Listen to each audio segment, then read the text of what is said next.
Now, as a club promoter, typically the feedback I hear from the members in my CCC community, you can find a link in the description, is they've fell into being a club promoter. Maybe you're a DJ and the venue manager started asking you to bring more people to the nightclub or the bar or the pub or anything like that so you can actually promote the event. Maybe you were the photographer and the same kind of situation happened, or maybe you and a bunch of friends just got together and said, hey, we want to share this electronic music, we want to share this kind of hip hop music, and we want to build a community in our city around this music. But you've kind of just fell into making the event. Maybe you just ran an event, maybe the first one went pretty well, and now you're like, oh, it's kind of stagnating. Maybe the capacity and this ticket sales are starting to dwindle, and you're realizing you've started off well, but you haven't actually got the core skill sets you need to be a successful nightclub promoter and promote events and get more heads through the door. And so what I want to share with you in this video is the 3 core skills, which, by the way, they chunk down into 3 more specific skills underneath each of those 3 headers, so that you can bring more heads through the door, increase your ticket sales, and ultimately, ideally, build a career as a club promoter so that you don't need to work a 9 to 5, you don't need to worry about where your next ticket sale is coming from, and can actually consistently get heads through the door, and more importantly, actually start growing the event. So you can start from a really niche event and then start going to eventually major nightclubs and major music festivals, as long as you master these 3 skills. And the major benefit of these 3 skills as well is at certain critical points throughout your club promoter career, you'll be able to figure out exactly what you need to do next, because there's going to be an exercise I give to you at the end of this where you can essentially rate yourself on a scale of 1 to 10 and go, okay, I'm kind of weak here. The next phase of our event is doing this. And once I draw out the model on the whiteboard, it will make sense. You'll know how to grow your event, you'll know how to build a community, you know how to build hype, and then ultimately, if you hit the triple Venn diagram intersection for all 3 of these skills, you'll probably build a cult. All right, so there's 3 skills that you need as a club promoter to give yourself long-term success, not just fizzle up and burn out, okay? The first one is relatively obvious. It's people skills. Now, within people skills, this is divided into 3 more. So really what this is going to be talking about is your ability to promote and manage promoters on your team. Part of that involves recruiting. How good are you at getting people on your team? The next part of that is managing. How good are you at giving them a vision and giving them the best chances of success for their success as a promoter, but also the success of the event, and how can you squeeze the best performance out of them? The third thing that you need under people skills is your ability to network. Within networking, if you click the link in the description, I can send you an invite to Club Cult Creators. Now what this is a private network that I've started building with promoters all over the world. We all help each other out. I do advisory calls in there. And so if you want to build your network as a club promoter to make it global instead of just local, click the link in the description. After I draw all this out, I'm gonna give you some frameworks so you can make decision making on what you should do next as a club promoter to grow your event once all of this is drawn out, because you can do a self-assessment. The second skill that we need is marketing. How do we get more people through the door? Now, there's 3 different core ways that we can market our event. The first one is paid ads. Can we just give money to Mark Zuckerberg to show our event to more people? Now, I want most of you, especially if you're starting out, I want you to start with organic content. If you get good at this first, your paid ads become really easy. And you either pay for things in time or you're paying them money. And when you're starting as a club promoter, you probably have a lot more time than you have money. And so let's start with organic content. The third skill is owned lists. Once we start doing ticket sales, we need to make sure that we put a form field in the ticket checkout page to collect people's phone numbers. I've said previously, I take one person's phone number over 10 people's emails all day long. So you need to be collecting their mobile, you can do SMS campaigns to them. We need to get really good at paid ads, we need to get really good at organic content. We also need to get really good at building and nurturing our owned list. Now the third skill that we need is simply making great events. Now within the event experience, we have the venue. Is this in the right place? Venues are really just buildings at the end of the day. Is this a venue that my ideal customer is going to be hanging out at? Is this within Uber budget distance of this ideal patron? We also have the experience. It's not just enough to have a logo, a where and a when to promote an event. We need to create a unique experience, and that's the best way to grow your attendance. Is if the only unique selling experience you have is we've got a bar, we sell alcohol and there's music, they can go fucking anywhere in the city and do that. But if you have a really unique experience, that could be through a headliner, that could be through performance, that could be through games and activities. If there's just nowhere else they can go in the city to get that experience, your attendance rates are just going to go up because there's just nowhere else that they can fucking go. And then we also have our attendance. Now, these are all intrinsically linked to drive up attendance. Now, this is best represented as a percentage of capacity. It's better to have a 100 cap room and have 100 people in there than it is to have a 1,000 cap room and have 200 people in there. Because at the end of the day, all it looks like is bodies in a room, and the 100 cap room with 100 people in it will look better than a 1,000 cap room with 200 people in it, even though there's double the people in there. Because at the end of the day, people look around the room and literally all they look at, imagine it, all they're looking at is how much space is there between bodies. And that's how you determine how busy an event feels. How can we use this to make decisions, right? Because let's say, for example, we want to grow our event. We want to get more people through the door. Growth comes from a combination of improving our marketing skills, running ads, making better content, nurturing our lists, and building our promoter team. So recruiting more promoters, squeezing more attendance out of them, building our network so we have more opportunities. So growth, if we need to grow our event, we look at people skills and marketing skills. If we want to build hype for our events, we just want a lot of buzz in town about our event. We want to look at the cross section, that says hype, between marketing and events. Lots of people know about it and it's really cool. That's what creates hype. Now, if you want to build community, now another way of looking at community is retention. How many people keep coming back? If we want to build community, we look at the cross section between people skills and events. We've got really good people skills and they really like this thing, they like coming back to it. That's when you build community. Now, if you get all three, you get what I refer to as club cult creators, because you're no longer running an event. You're running a fucking cult. And if you want to start building a cult, click below and you can join mine so you can build yours. Now, what can you do? This is what I want you to do immediately after watching this video, and let me know in the comments below. So you can do a self-assessment. Now, what I want you to do is go around and on a scale of 1 to 10, 1 to 10, how good are you at recruiting? 1 to 10, how good are you at managing? 1 to 10, how good are you at networking? And do it for all of them.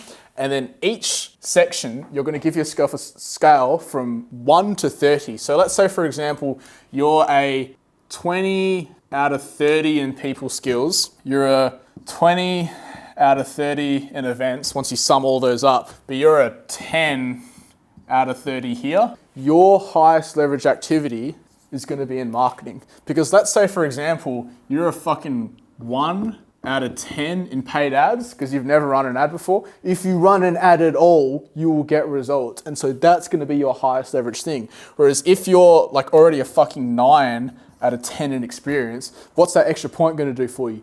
Nothing. So just focus on the thing that you suck at so you can get a result that you haven't had yet. So one of the common questions I get is, how can I recruit more people to actually attend my nightclub? Now, I've got a couple videos on this already, but to give you a kind of a quick speed run. Now, if you refer to the Venn diagram, which we were talking about previously, you essentially have 3 core skills. You have paid advertising, which is generally what people will graduate to after they do organic channels. So we'll talk about organic channels first. So organic content is creating content that's actually going to resonate with your customer avatar, your patron avatar. Another exercise we've got in another video. And so what you want to be able to do is create content that's actually going to engage with that community specifically. You don't want to make vague content. You want to really, truly understand your customer avatar. So you know all their inside jokes, you know where they're having prees, you know where they're having kick-ons in some random dude's kitchen, listen to fucking drum and bass and doing ketamine at 8 a.m. in the morning, and they start coming down on a Sunday morning and they have an existential crisis. Sorry, I just had a little bit of a trauma dump there. The third way you can do it is owned lists as well. And honestly, this is the most underutilized marketing and growth strategy for nightclubs, festivals, and events. And it's actually owning not just their emails, but their phone numbers. I would take one person's phone number over 10 people's emails any day of the week. We recently did a campaign for a major drum and bass promoter here in Australia. They spent $86 on the text messaging credits to send out this campaign. It resulted in over $20,000 in ticket sales. And so owning people's phone numbers, I know Seb's shocked in the background behind the camera. So turn $86, I think it was $87 into over, I think it was close to $21,000 in ticket sales, and it's just because we had a bunch of patrons' phone numbers. One of the best practices for managing your internal promoter team, so there'll be you, the head promoter, and then you have a team of promoters underneath you all trying to bring their friends. The best move I ever made, I actually stumbled across it, so I'm glad I'm telling you now so you don't have to figure out 3 years into your career like I did.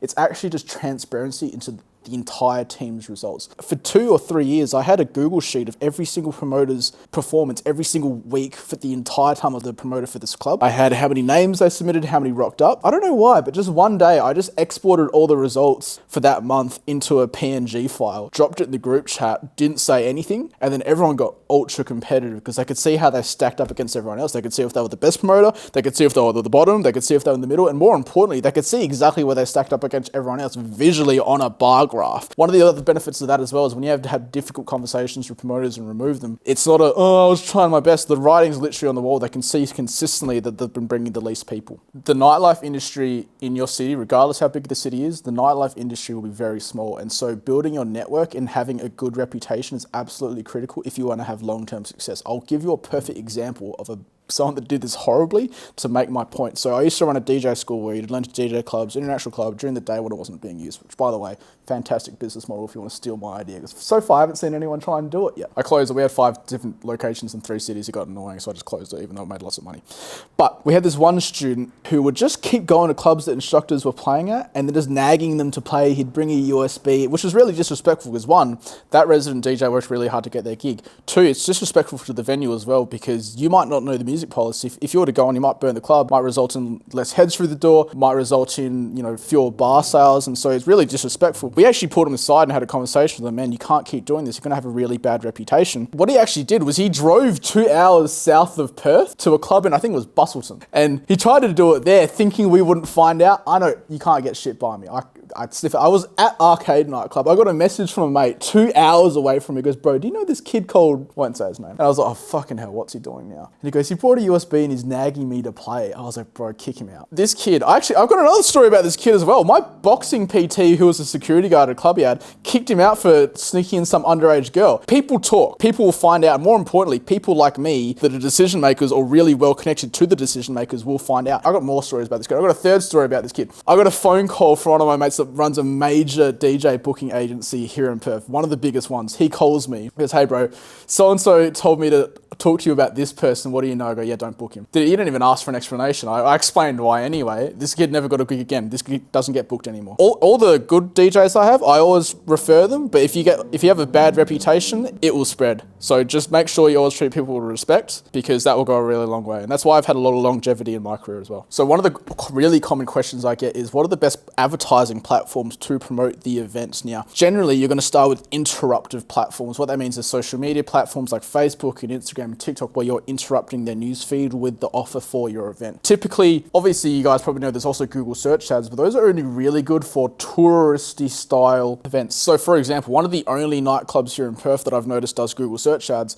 is, it was years ago, now it's closed, but it was Eve Nightclub, which is at the casino here in Perth. And the only reason they will be doing Google search ads is because people are traveling to Perth and Googling what's on in Perth. They're probably staying at Crown, or at least they're staying nearby, and saying, Eve Nightclub at Crown. So all the tourists would go then. If you went to Eve, there was a lot of tourists, people staying at Crown. Whereas locals want to see the social proof of other people from their city going to this event. So that's when you're going to explore things like Facebook, Instagram, and TikTok. And then within that, you want to consider the demographic as well. So if they're 18 to 24, probably going to be leaning a lot more towards TikTok. If they're a little bit above that, you're probably going to lean more towards Meta, so Facebook and Instagram. There'll be a cross section of both, and it's definitely worth doing both. One of the other things to consider as well is if you're going to be doing paid ads or organic. Organic is going to be easier on TikTok, and paid is going to be a little bit easier on Meta because the conversion tracking is better. Basically the pixel or the tracking for your data is a lot better on Meta than it is on TikTok, so something to consider as well. So another question I get is how to create really engaging content to attract people to the club. And typically what happens, I'm going to talk about this in another video, is people start with the what, the where, the when of their event. So where is it going to be? When's it going to be? And what am I going to do to promote it? Or the how am I going to promote this event? Really what they need to do is start with the who. Who are we talking to? And the very first step in launching your event isn't picking a venue, isn't picking a theme. It's really starting with who do you want coming to this event? Because once you understand them really crystal clear, everything else becomes easy. For example, I used to be promotions manager at Arcade Nightclub. The reason our organic reach dwarfed anyone else in our city is simply because I was a patron there. I was there every Friday and Saturday for half a decade. I knew all the inside jokes, and so creating content, I didn't even have to think about it. I was just shit posting on the Arcade Nightclub page like it was my own personal profile, and every single post slapped, and it's because I truly understood the customer avatar and who I was talking to. One of the best things you can do once you start collecting people's emails and people's phone numbers is really giving them basically inside trader tips on when things are going out. So for example, I mentioned previously in this video, we spent $86 on text message credits to a list to do $21,000 in ticket sales. They didn't even know what the lineup was. We hadn't even announced the event yet. They knew it was going to be the day that, I think they knew the dates and maybe the location. They didn't know who was playing. And all it was we just had a loyal customer base of people that had bought tickets, and we basically sent out a text message saying, hey, it's promoter here. I won't say who it was. So-and-so event is going to be this date. General ticket sales will go on sale in about a week's time. But if you want the cheapest tickets, you always know we kill it. It's all killer, no filler. Click this link. These will be the cheapest tickets available, but it will not be available once general goes on sale. I'll do the same thing with underage events. So I was announcing events sold out. What we would do is we would sell at the previous event, run a messenger bot campaign and say, hey, anyone that's missed out on tickets last time, message the page and we'll put you on the waiting list. And then what we would do, this is a trick, I want one of you to try this and put it in the comments section, let me know how it goes, or post in our school community, let me know how it goes. Anyone on the waiting list, we would create the ticket page for the next event before the Facebook event, and then we messaged everyone, say, hey, keyword, don't tell anyone, but the tickets for the next event are out now. And what do you think they did? They took the link, they put in the group chat with all their friends, and we literally announced the event sold out. It was just like the event went up, sold out. You couldn't even buy tickets. And then it created this bulletproof, unbeatable brand identity where our word of tickets are going to sell out meant something. And when everyone's saying tickets running out or not much time left, and we genuinely mean it, after that, I could post in the event and say there's 17 tickets left and we'd sell 700. And really it built that brand. So that's one of the best ways to nurture that owned list, is to just give them the inside tips ahead of everyone else. One of the things that people put a lot of consideration into is the venue for their event, but they often consider it for the wrong reasons. Often they just consider it for their own, like where it is close to everything else. But again, it starts with who, not where. You need to consider where your ideal customer avatar is. So for example, here in Perth, if you were to do a drum and bass event south of the river, it's going to be a little bit more difficult because all the people that immigrated from the UK that brought drum and bass are north of the river hanging out in Joondalup,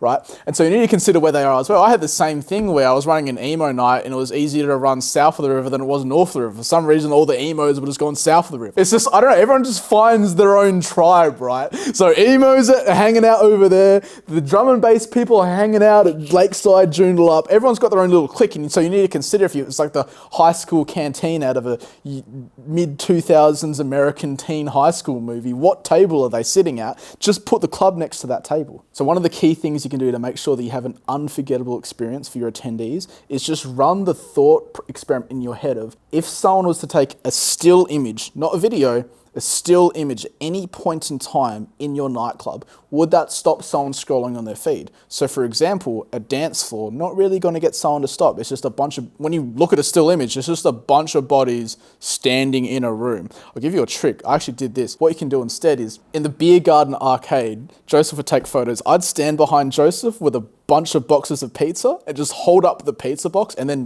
literally like seagulls, everyone in the beer garden would put their hands up, and then Joseph was getting photos from there of people reaching towards the camera, and you can imagine what that photo looks like, right? It's just, you scroll through, there's fucking hell, everyone's having such a fantastic time. It's just because I'm dangling a pizza box up here, right?